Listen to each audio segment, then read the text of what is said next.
Let A be a real 3 by 3 matrix. Which of the following conditions does not imply that A is invertible?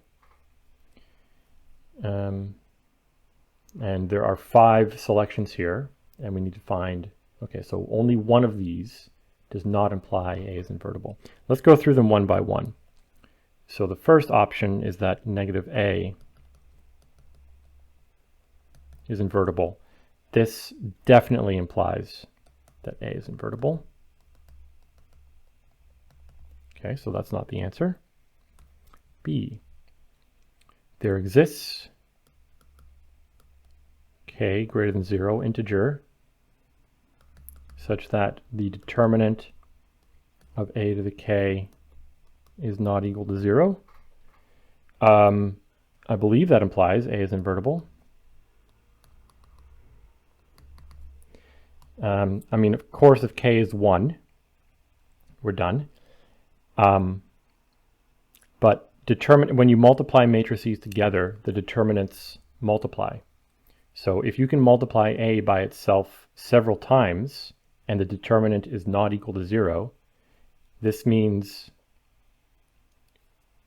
the determinant, like this is equal to, this should be equal to the determinant of A to the power of k, not equal to 0. So yeah, clearly that's not the answer either. There exists a positive integer k such that I minus a to the k equals 0, where I is the 3 by 3 identity. Okay, hold on. There exists a k, positive integer, I minus a cubed equals 0.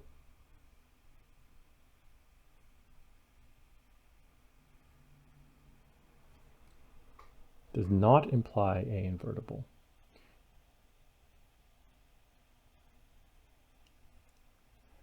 So I need to ask, does this imply that A is invertible? Oh, why did I write cubed? I meant to the k.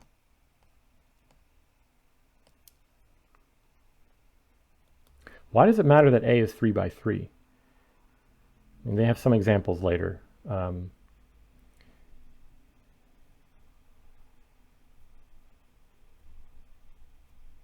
So the options D and E seem a little bit easier to make the conclusion for. So I'm tempted to just look at options D and E before I come back to this one.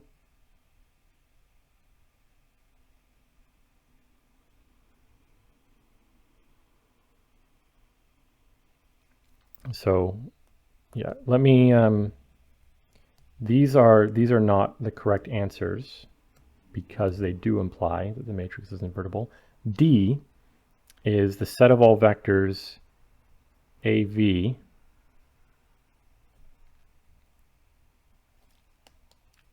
where V is in R3 equals R3.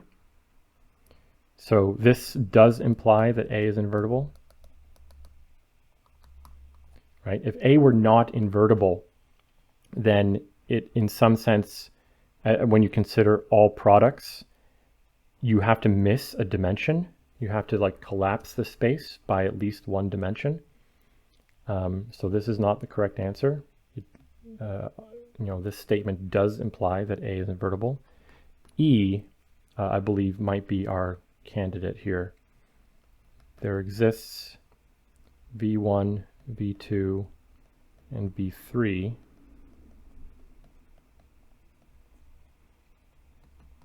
such that A VI is not equal to 0. So, and linearly independent vectors. So this is not true. If I just imagine the matrix A that projects everything onto one axis, or doesn't project, let's say, not project, but like, actually projecting it is fine. Take the line, if you take the line through the origin that goes like through the first orthant equidistant from all three axes and take a projection onto that line, and then let these three be the standard basis of R3. Each of these projects onto something non-zero, but if it's a projection, it's not invertible. So this is the correct answer because, you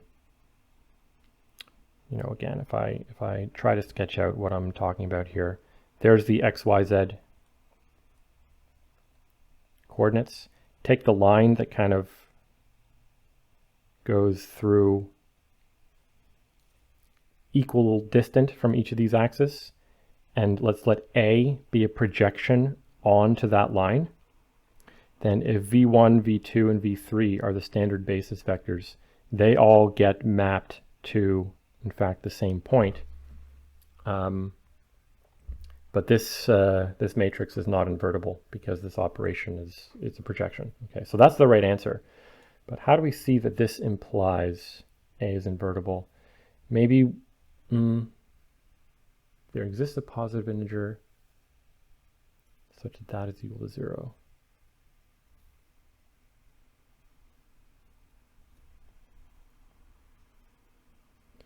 I mean,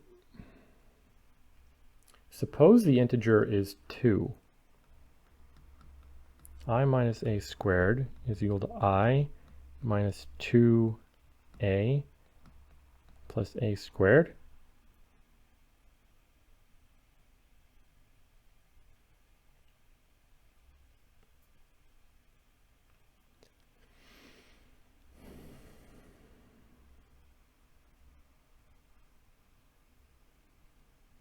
And this is equal to 0.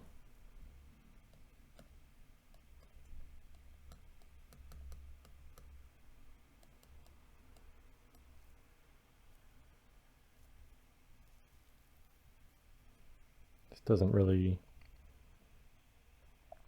seem to help me.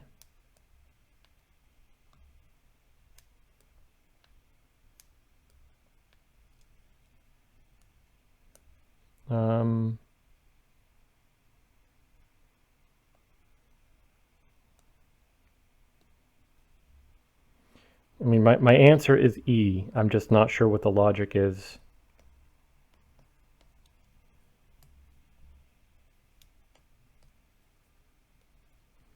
I minus a to the k is equal to 0. So this means like I minus a to the k applied to V is equal to 0 for all V in R3.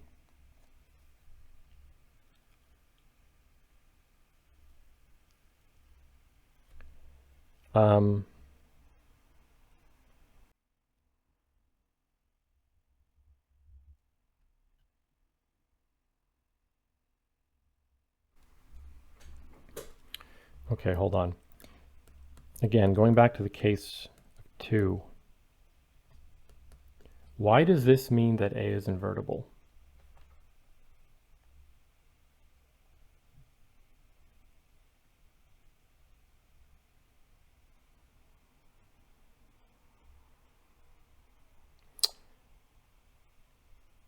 Well, this means the determinant of I minus a squared is equal to 0. This means the determinant of I minus a squared is equal to 0. So it means that A has eigenvalues of 1.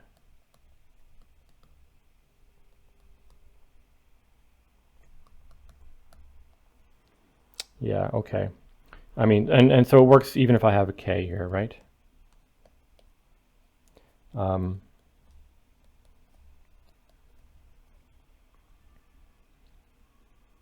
Yeah, so this says if I minus a to the k is 0, then the determinant of that is 0.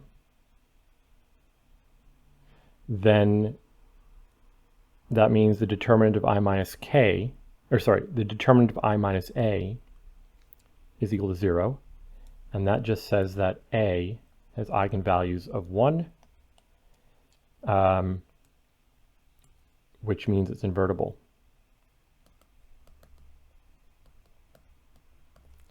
I mean,